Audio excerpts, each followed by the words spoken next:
Anger is the most expensive emotion.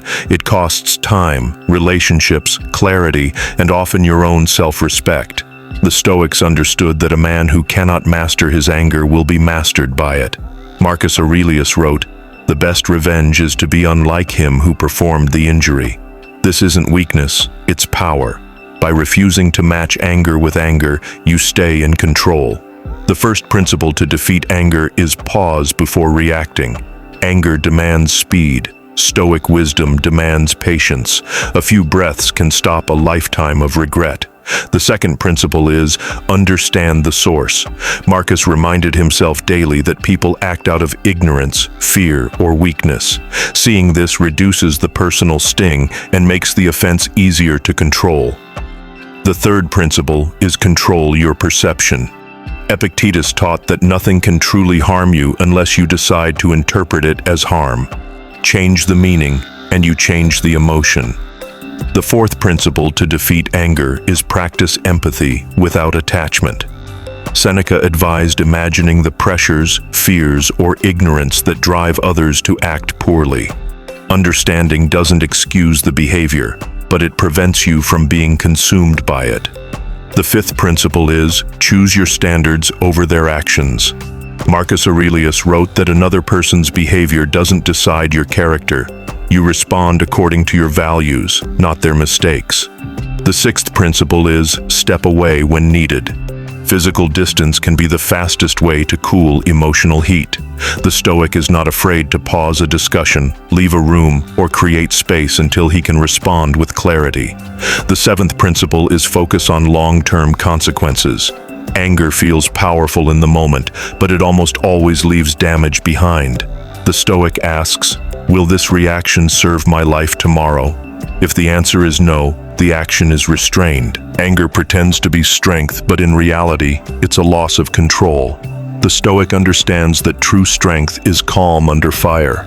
Every principle you apply, pausing, controlling perception, holding to your standards, makes you the master of the moment instead of its victim. That's exactly why Inner Legion exists.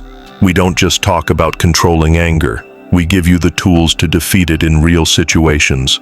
Marcus Aurelius faced betrayal, Epictetus faced insults, and Seneca faced political attacks.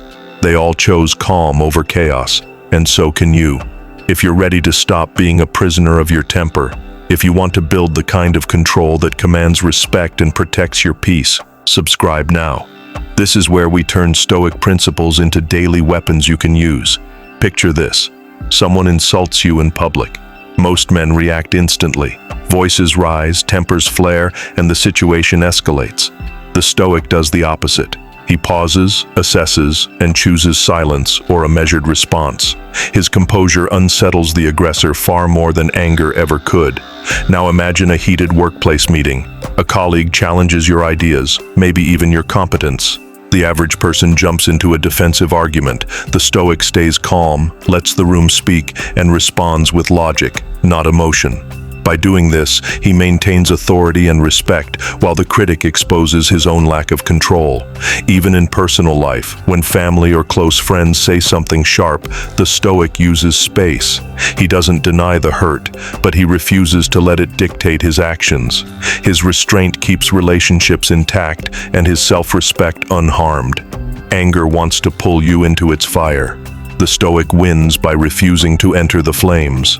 Anger is a test every man will face. It's easy to match fire with fire, but the Stoic knows that true victory is walking away without burns. Each time you choose calm, you strengthen the muscle of self-mastery. Marcus Aurelius endured betrayal without letting it poison his judgment. Epictetus faced insult without giving his enemies control of his emotions. Seneca met political attacks with clarity instead of rage. Their strength didn't come from avoiding conflict, it came from mastering their response. Every moment of anger is a chance to decide, will you let someone else control your state of mind, or will you stay the master of yourself? So ask yourself, when anger comes for you next, will it burn through your control, or will you be the one who keeps the fire contained?